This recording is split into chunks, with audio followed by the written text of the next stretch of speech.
I'm very happy to be able to announce formally today that Mary's Meals is now feeding 1 million children every day.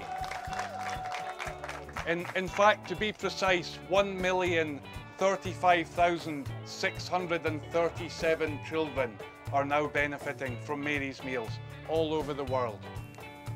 It's just amazing to think that over 1 million children are going to eat Mary's Meals today around the world.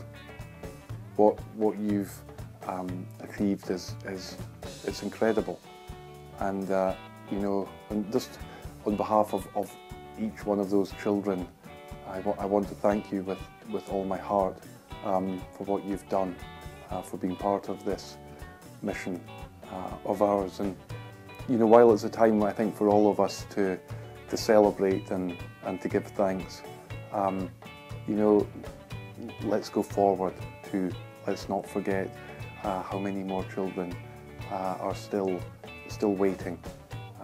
You know, I think in some ways our work has only just begun. So, you know, let's keep going until there's no children going a day without food. There's no children missing school because of hunger. Thank you.